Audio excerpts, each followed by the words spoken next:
오늘 우리에게 주시는 말씀은 마가복음 14장 32절에서 42절까지의 말씀입니다. 마가복음 14장 32절에서 42절까지의 말씀을 함께 읽어보겠습니다. 자매님이 32절, 형제님이 33절, 마지막 절은 다 함께 읽어서 32절부터 읽어보겠습니다. 다 같이 시작.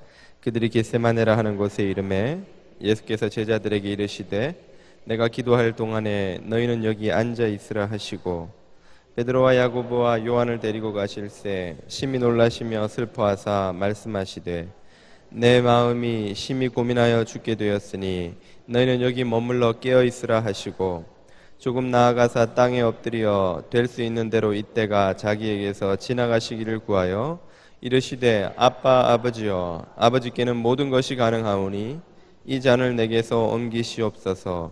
그러나 나의 원대로 마시옵고 아버지의 원대로 하옵소서 하시고 돌아오사 제자들이 자는 것을 보시고 베드로에게 말씀하시되 시몬아 자느냐 내가 1시간도 깨어 있을 수 없다냐. 시험에 들지 않게 깨어 있어 기도하라. 마음에는 원이로되 육신이 약하도다 하시고 다시 나아가사 동일한 말씀으로 기도하시고 다시 오사 보신즉 그들이 자니 이는 그들의 눈이 표현함이라. 그들이 예수께 무엇으로 대답할 줄을 알지 못하더라. 세 번째 오사 그들에게 이르시되 이제는 자고 쉬라. 그만 되었다. 때가 왔도다. 보라 인자가 죄인의 손에 팔리느니라. 일어나라 함께 가자. 보라 나를 파는 자가 가까이 왔느니라. 아멘. 주는 나의 피난처라는 제목의 책으로 유명한 코리 텐 붐 여사라는 분이 있습니다. 네덜란드인인데요. 2차 세계대전 때 유대인들을 숨겨준 죄로 체포되어 독일의 아우슈비츠 수용소에 갇혔었습니다. 그 수용소에서 가족들을 모두 잃고 본인은 극적으로 살아남아서 이 주는 나의 피난처를 비롯한 여러 책들을 저술하여 그 아우슈비츠 수용소의 참상과 또 그 가운데 믿음으로 끝까지 버텨낸 성도들의 신앙 고백을 담은 책입니다. 그는 이 책을 쓰고 또 후에 목사가 되어 그녀죠. 그녀는 목사가 되어 유럽 전역을 순회하면서 여러 사람들에게 독일 사람들을 용서하고 그들과 화해를 이루어야 함을 역설하여 큰 도전과 은혜를 끼쳤습니다. 그녀가 한 번은 독일의 어느 교회에서 집회를 인도하고 역시 용서와 화해에 대해서 메시지를 전한 후에 예배를 마치고 온 청중들과 이제 일일이 악수하며 인사를 하는 중이었습니다. 악수하던 중에 갑자기 그녀의 심장이 멎고 피가 거꾸로 흐르는 것 같은 충격을 그녀가 받았습니다. 자기에게 악수하러 다가오는 그 남자가 누군지를 알아보았는데 그는 바로 그녀가 갇혀있던 수용소의 그 악명 높은 수용소 원장이었던 것이죠. 소장이었던 것이죠. 그가 그녀에게 했던, 그리고 그녀의 가족에게 했던 입에 담지 못할 숱한 일들이 주마등처럼 눈앞을 스쳐갔습니다. 한겨울 칼날처럼 살을 내는 찬바람이 부는 새벽에 여자들을 전부 마당에 발가벗겨 세워놓고 군인들과 그녀들을 욕하고 조롱하고 수치를 주고 이루 말로 다할 수 없는 고문을 가한 일들이 떠올랐습니다. 코리 텐붐 여사의 사촌 언니인 베시라는 이는 결국 그 수용소장의 손에 폭행을 당하고 그 수용소에서 목숨을 잃어야만 했습니다. 그때 당했던 모든 고문들과 수치들과 모욕들이 다시금 다 그녀의 마음에 떠올라서 그녀가 다시 한번 발가벗겨진 채 그 사람들 앞에 내팽개쳐진 것 같은 그런 고통을 느꼈습니다. 그녀는 주체할 수 없는 분노와 증오와 원한이 용광로처럼 자신의 가슴에서 타오르는 것을 느끼면서 하나님께 기도를 드렸습니다. 주님, 세상 사람 모두를 용서해도 이 사람만은 용서하지 못하겠습니다. 어떻게 이런 사람에게 용서가 가능하단 말입니까? 지금 당장 하늘에서 벼락이 떨어져 이 사람 위에 떨어지지 않는 한 저는 그를 용서할 수 없습니다. 마음으로 그런 기도를 드리고 있는 그녀의 마음속에 이번에는 주님의 음성이 들려왔습니다. 나는 나를 채찍질하고 십자가에 못 박고 창으로 옆구리를 찌른 이들을 모두 용서하지 않았느냐? 네가 나의 종이라면 너도 그를 용서해야 마땅하지 않겠느냐? 그러나 그 음성을 듣고도 코리 텐붐 여사는 도저히 그를 용서할 힘이 생기지 않았습니다. 주님, 저는 그래도 못하겠습니다. 저를 좀 불쌍히 여겨 주십시오. 저를 도와주십시오. 그녀가 주님께 의뢰하는 기도를 드리자 성령님이 그녀의 마음을 사로잡으셨습니다. 그녀의 마음 속에 있는 원한과 분노와 증오를 어루만지시며 그녀가 그를 향해 손을 내밀 수 있도록 힘을 주셨습니다. 그녀는 마침내 손을 내밀어 그의 손을 잡았습니다. 그가 코리 여사에게 말했습니다. 저는 많은 죄를 지은 사람입니다. 제가 용서받고 새 사람이 될 수 있도록 기도해 주시겠습니까?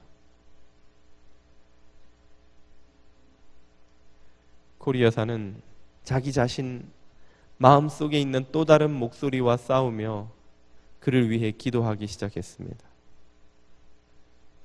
기도를 하자 성령님이 그녀의 기도에 기름을 부어 주셨습니다. 그녀는 뜨겁게 간절히 그 남자의 용서와 구원과 새로운 삶을 위하여 기도하기 시작했습니다. 그 뜨겁고 간절한 기도의 순간에 그녀 안에 있던 모든 원한과 증오와 복수심과 응어리들이 모두 녹아내리기 시작했다고 그녀는 쓰고 있습니다. 그녀의 이 이야기는 아직도 증오와 분노와 원한의 감옥에서 벗어나지 못하고 있는 수많은 사람들에게 오늘날에도 도전과 은혜를 주고 있습니다. 오늘은 하나님이 쓰시는 사람 3이라는 제목으로 설교를 합니다. 3주 동안 하나님이 쓰시는 사람이 어떤 이들인가 하는 문제를 살펴보았는데요. 첫째로 하나님은 자신을 높이지 않는 사람을 쓰십니다. 둘째로 하나님은 상처를 그분 앞에 들고 나아가는 이들을 쓰십니다. 그리고 오늘 세 번째로 하나님은 하나님의 뜻 앞에 자신을 굴복시키는 이들을 쓰십니다. 하나님의 뜻 앞에 자신을 굴복시키는 이것은 모든 하나님의 일꾼들이 반드시 통과해야만 하는 관문입니다. 이 관문을 통과하지 않고는 하나님에게 쓰임받을 수 없습니다. 이 관문을 통과하지 않고도 하나님의 일을 한다고 할 수는 있지만 그것은 실제로 아무런 열매를 거두지 못하는 사역입니다. 여러분, 자동차를 살 때는 그 자동차를 타고 멀리 어디로든지 자유롭게 다니기 위해서 비싼 돈을 주고 사시는 것 아닙니까? 자동차를 사서 시동을 걸었는데 어라, 차가 움직이지를 않습니다. 어떡하지? 아쉬운 대로 차 안에 공간이 넓으니 스토리지 공간으로 쓰자. 그리고 여러분, 잡동사니를 그 차 안에 쌓아두고 나는 차를 잘 쓰고 있어 라고 말할 수 있는 사람이 혹시 있겠습니까? 바람을 가르고 자유롭게 달려야 하는 자동차가 그 안에 공간이 있으니 스토리지 공간으로 스토리지 룸으로 쓰는 것이 그 자동차 용도의 전부라면 그것을 어떻게 자동차를 쓰는 것이라고 하겠습니까? 하나님의 일꾼이라고 하지만 하나님 앞에 자신을 굴복시키지 않는 일꾼은 마치 스토리지 공간으로 쓰는 자동차와 같습니다. 쓰는 것 같지만 사실은 쓰는 게 아닌 것이죠. 이 세상의 어떤 군대든지 가장 중요한 것은 군인의 자질은 상사의 명령에 복종하는 것입니다. 아무리 힘이 세고 총을 잘 쏘고 잘 달리고 적을 물리칠 수 있는 능력이 있는 자질이 있는 후보라도 상사의 명령에 복종하지 않는 군인을 쓰는 군대가 있겠습니까? 상사의 명령에 복종하지 않는 군인은 그가 강한 만큼 그 군대에 큰 위험이 되는 것입니다. 암덩어리가 되는 것이죠. 군대의 기강을 무너뜨리는 위험 요소가 되는 것이죠. 가장 중요한 것은 상사의 명령에 얼마나 충성스럽게 복종할 수 있느냐 하는 것이 군인의 자질입니다. 하나님 나라의 일꾼의 가장 중요한 자질도 바로 이것입니다. 하나님은 그의 능력, 그의 다른 자질을 그렇게 중요하게 생각하지 않으십니다. 지난주에도 말씀드렸지만 하나님 앞에서 인간의 능력과 자질이라는 것은 다 50보 100보요 거기서 거기입니다. 하나님께 더 중요한 것은 그분의 명령에 얼마나 충성스럽게 아멘 하고 순종하는 군인이냐 하는 것이죠. 그분의 뜻 앞에 얼마나 자신을 굴복시켜 하나님의 뜻을 이루기 위해 자신의 고집을 기꺼이 내려놓고 꺾고 포기하고 그분 앞에 순종할 수 있느냐 하는 그것입니다. 그 자질이 있으면 다른 자질의 부족은 하나님이 충분히 채워주시고도 남는 것이죠. 성령님의 기름 부으심이 있으면 아무것도 할 줄 모르는, 돌 던지는 것밖에 할 줄 모르는 꼬마 목동조차도 민족의 가장 위대한 왕으로 삼으실 수 있는 것이 하나님의 능력입니다. 하나님에게 중요한 것은 인간의 능력이 아니라 그분의 뜻 앞에 겸손히 굴복할 수 있느냐 하는 바로 이것입니다. 코리텐붐 여사는 하나님의 뜻은 용서이라는 것을 알고 자신의 용서하지 못하는 마음을 그 앞에 굴복시키는 모범을 보여준 것이죠. 오늘 우리가 읽은 본문에서 예수님도 바로 그 모범을 보여주셨습니다. 오늘 본문 36절에는 이렇게 나오죠. 이르시되 아빠 아버지여 아버지께는 모든 것이 가능하오니 이 잔을 내게서 옮기시옵소서. 하나님의 뜻은 예수님이 십자가를 지는 것입니다. 예수님의 뜻은 할 수만 있으면 그 고난을 피해가는 것이지요. 그러나 예수님은 이 겟세마네 동산에서 자신의 고집을, 자신의 계획을, 자신의 뜻을 하나님의 뜻 앞에 내려놓고 굴복시키는 기도를 간절하게 하십니다. 하나님께서 예수 그리스도를 통해 온 세상을 구원하실 수 있었던 이유이죠. 이것은 예수님에게조차 쉽지 않았다는 것을 우리가 본문을 통해서 확인합니다. 곳곳에서 예수님은 얼마나 힘들게 자신을 주님의 뜻에 굴복시키고 있는가를 우리에게 보여주시죠. 예수님은 첫째로 이 겟세마네 동산에 들어가시면서 제자들에게 내 마음이 심히 고민하여 죽게 되었다고 하셨습니다. 성경에는 예수님이 죽고 싶다 하는 말을 단 한 번도 하신 적이 없는데 복음서에서 오로지 이곳에서만 그 말씀을 하십니다. 얼마나 힘이 들었으면 심히 고민하여 죽게 되었다. 쉽게 말하면 힘들어 죽겠다 그 말이. 힘들어 죽겠다. 주님 앞에 굴복하는 게 예수님도 힘들어 죽을 정도인 거예요. 두 번째로 예수님은 제자들에게 가장 가까이 하고 사랑하고 믿는 제자 셋에게 특별히 부탁을 하셨습니다. 나와 함께 깨어 있으라. 나를 위해 중보기도 해다오 그 말이죠. 그런데 안타깝게도 그 제자들은 피곤을 이기지 못해 다 잠이 들어 버렸습니다. 그러면 어지간히 너그러운 분 같으면 아이고 얼마나 피곤하면 내가 그렇게 부탁을 했는데도 못 들어줄까? 그냥 자게 내버려 두자 해도 될 법도 한데 예수님은 야 좀 깨라. 내가 그렇게 부탁했는데 1시간도 나와 함께 깨어있지 못하겠냐 이 제자 녀석들아. 꾸지람을 하시고 조금 있다가 와서 또 자는 것을 보시고 또 깨우셔요. 예수님이 왜 깨우실까? 예수님의 절박한 심정을 우리가 이해를 해야 됩니다. 얼마나 힘이 들었으면 얼마나 답답하고 힘들고 두렵고 고통스러웠으면 자는 제자들을 2번이나 깨워서 왜 내가 그렇게 부탁했는데 1시간도 나와 함께 깨어 있을 수 없느냐. 그 제자들을 탓하며 또 깨워놓고 가시는 거예요. 세 번째로 예수님의 기도하는 중에 땀방울이 땅에 떨어지는 핏방울처럼 되었다고 했습니다. 전에 한번 설명드렸지만 모세혈관이 얼마나 간절히 기도했으면 다 터져서 땀에 피가 섞여 나왔다는 이야기죠. 네 번째로 예수님은 그런 기도를 3번이나 반복해서 간절히 하셨습니다. 우리 한국의 순수 한국말로 간절히는 간이 저리게라는 뜻이랍니다. 여러분, 간은 자각 증세가 없는 거 아세요? 간은 찔러도 아프지가 않습니다. 간에는 신경세포가 없기 때문에. 간은 실제로 저릴 수가 없는 거예요. 아무리 간을 충격을 줘도. 근데 그 간이 저리게, 저릴 정도로 주님이 그렇게 하는 기도를 3번이나 반복하셨던 겁니다. 이것은 주님에게조차 아버지 하나님의 뜻에 자신을 굴복시키는 일이 얼마나 쉽지 않은 일이었던가 하는 것을 보여주는 증거들이죠. 그렇다면 주님이 하물며 그러하셨다면 오늘 우리들에게는 주님의 뜻에 우리를 굴복시키는 일이 얼마나 어렵겠습니까? 한국의 지구촌 교회에 담임으로 계시다가 은퇴하신 이동원 목사님이라는 유명한 목사님이 계십니다. 그분의 책에 보니까 그런 이야기가 나와요. 한 번은 목회 생활 중에 한 교인하고 관계가 좀 틀어졌답니다. 그 교인이 너무 목사님을 힘들게 해서 그 교인을 위해 30일 작정 기도를 했다는 거예요. 주님, 저 집사님을 좀 변화시켜 주십시오.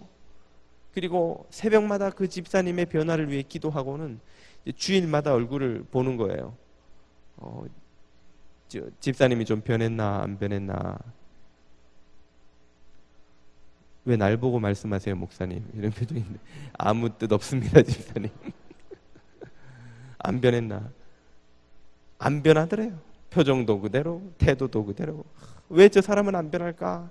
그런 힘든 마음을 갖고 3주째 기도를 하는데 3주 정도 지나니까 당신의 기도의 내용이 바뀌기 시작하더랍니다. 저 집사를 좀 변화시켜 주세요 라고 기도를 시작했는데 어느덧 기도의 내용은 주님, 저를 변화시켜 주세요. 제가 저 집사님을 사랑하지도 용서하지도 못했음을 인정합니다. 저를 불쌍히 여겨주시고 변화시켜 주시고 저를 용서해 주십시오. 그렇게 내용이 바뀌더라는 겁니다. 그리고 그렇게 바뀐 기도를 드리는데 왜 그렇게 눈물이 많이 나는지, 하나님 앞에 눈물을 많이 흘리고, 그리고 주일날 교회 갔더니 그분이 바뀌었는지 당신이 바뀌었는지 모르겠지만 뭔가가 바뀌긴 바뀌었다는 거예요.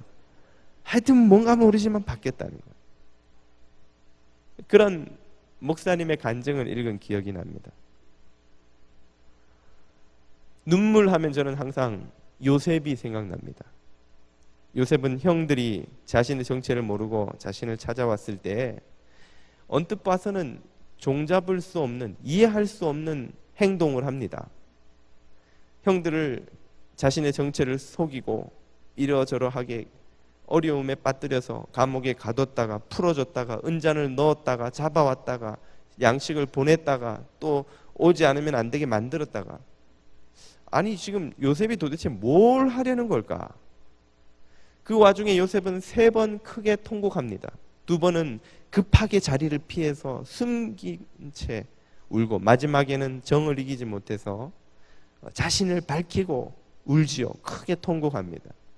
아니 이 사람이 왜 이런 이상한 행동을 하고 왜 이렇게 왔다 갔다 하면서 울고 이러는 걸까? 이해를 참 저는 처음에 못했습니다.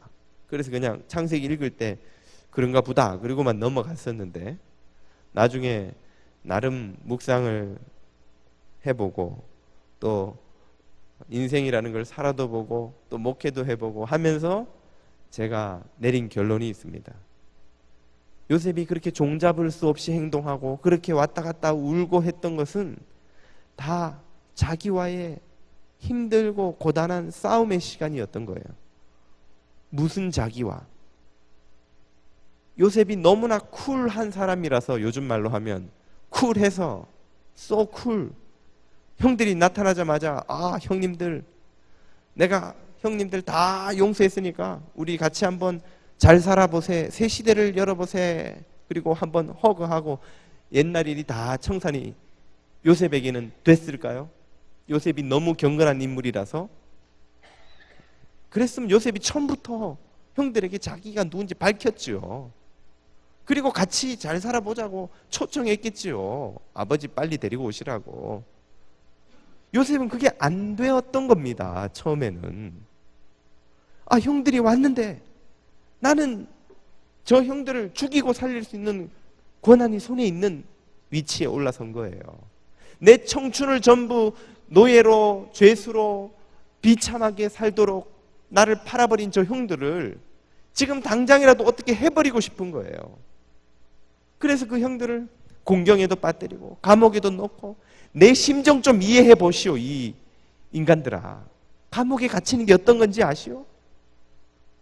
두려움에 떨며 언제 죽을지 모르는 공포에 떠는 심정이 어떤 건지 아시오? 당신들이? 형들이 막 은잔을 우리가 훔친지 않았는데 훔친 줄 알고 이젠 다 죽었다고 막 통곡하면서 올 때, 요셉이 자신이 손묶여서 미디안의 상인들에게 노예로 팔려가며 이집트로 끌려가며 어디로 가는지도, 내 운명이 앞으로 어떻게 될지도, 살아남을지도, 다시 아버지를 볼 수 있을지도 모르는 그 두려움과 공포와 절망 가운데 하루하루를 보내는 심정이 어떤 건지 당신들 아시오? 한번 겪어보시오. 겪어보시오. 좀 자기가 받은 그대로, 고생한 그대로 다 형들에게 갚아주고 싶었던 거예요. 다 쏟아놓고 싶었던 거예요. 자신의 분노와 원망을. 그러나 우리가 알다시피 창세기는 요셉이 하나님과 동행하는 경건한 인물이라고 소개합니다. 그가 기도하러 무릎을 꿇으면 자기가 한 그 일을 생각하면 그럴 수 없는 거예요. 또 하나님의 섭리가 있는 일이었는데 내가 이들에게 복수해도 되는가? 싸우는 거죠. 싸우는 거죠. 자기가 자기와 싸우는 거예요. 하나님의 뜻 앞에서 자신의 그 욕망과 분노와 원한을 붙들고 씨름하는 것입니다. 밤새 씨름하는 거예요. 요셉이 형들이 자기 앞에 나타난 그날 이후 그 형들 앞에 자신이 누군지를 밝힐 때까지 하루라도 발 뻗고 편안히 잔 날이 있었을까요? 저는 없었으리라고 봅니다. 잘 수가 없는 거예요. 복수심을 다스리지 못해서도 못 자고, 용서해야 된다는 걸 알지만 할 그 힘이 없으니 또 못하고, 기도할 때마다 갈등하고, 어떤 때는 주님의 그 뜻이 무엇인지 너무나 잘 알면서도 그 뜻을 행하기 싫으니까 어쩌면 기도 시간에 기도를 대강대강 해버리거나, 일부러 그 이야기는 입에 올리지도 않거나, 딴 이야기만 쭉 하고 기도 시간을 끝내버리거나, 그렇게 기도 시간을 보내버렸을지도 모릅니다. 제 상상이에요. 아니면 그 말고 요셉이 너무 경건해서 절대 그런 일이 없었다면 뭐 제가 천국 가서 사과하죠. 요셉님께. 그게 인간의 모습인 겁니다. 요셉에게는 그 시간이 자기 자신과의 죽을 것 같은 싸움의 시간인 거예요. 자신을 하나님의 뜻 앞에 내려놓고 굴복시키고 하나님의 섭리가 있었음을 믿음으로 인정하고 하나님에게 나아가는 시간이었던 겁니다. 요셉도 주님의 뜻에 자신을 굴복시키는 일이 절대로 쉽지는 않았다는 이야기죠. 모든 하나님의 일꾼에게는 그런 순간이 오기 마련입니다. 아브라함에게 온 그 순간은 아들 이삭을 바치라는 명령을 들었을 그때였죠. 아들을 제물로 바치기 위해, 죽이기 위해 모리아산을 향해 3일 동안 가는 그 시간을 한번 생각해 보십시오. 아브라함 역시 믿음의 원조답게 조금도 마음의 흔들림도 갈등도 없이, 자, 3일 길 가서 아들 죽이면 되지 뭐. 그리고는 편안히 텐트 치고 첫날 밤 자고 둘째 날 밤 자고 3일째 자고, 그렇게 갈 수 있었겠습니까? 아브라함이 정상적인 아버지라면 그 3일 가는 동안에 1000만 번도 더 이런 유혹에 시달리지 않았겠어요? 내가 이삭을 데리고 멀리 도망을 가버릴까? 여호와하고 뭐고 개종을 해버릴까? 줄 때는 언제고 이제 와서 죽이라고 하냐고 원망하고 저주하고 한탄이라도 좀 해볼까?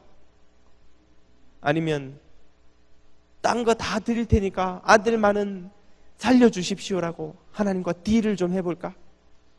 그런 유혹에 이 아버지가 시달리지 않았겠냐는 거예요. 자기 생명보다 귀한 아들, 100세가 되어서 얻은 아들, 우리 40인 늦동이 하나만 낳아도 이게 인간인지 보석이 금인지도 모르고 막 정신이 나가는데, 100에 낳은 늦동이, 그것도 하나밖에 없는 아들, 미치는 거예요. 이걸 미치는 거예요. 아브라함은 이삭 그러면 미치는 겁니다. 그냥 이삭이 뭘 요구하기도 전에 아브라함은 그 집의 실세는 아브라함이 아니고 이삭이 되는 거죠. 왜? 이삭이 원하면 다 되니까. 그런 아들을 내놓으라고 하니, 그것도 내 손으로 죽여서 제물로 바치라고 하니, 그런 유혹을 3일 동안에 아브라함은 이기고 누르고 버리고 욥이 고백한 것처럼 주신 이도 여호와시니 취하시는 이도 여호와시라고 고백하면서,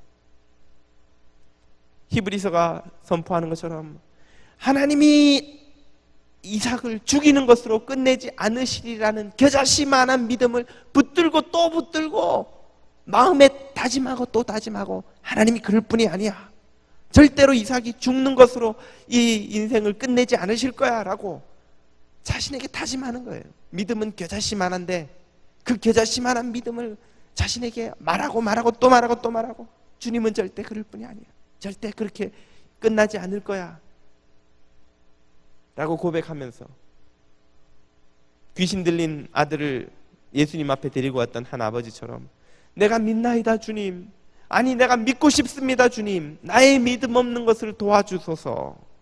주님에게 제가 알지 못하는 무슨 섭리가 있겠지요, 무슨 뜻이 있겠지요, 무슨 계획이 있으시겠지요 라고 다짐하고 또 다짐하고 확인하고 또 확인하고,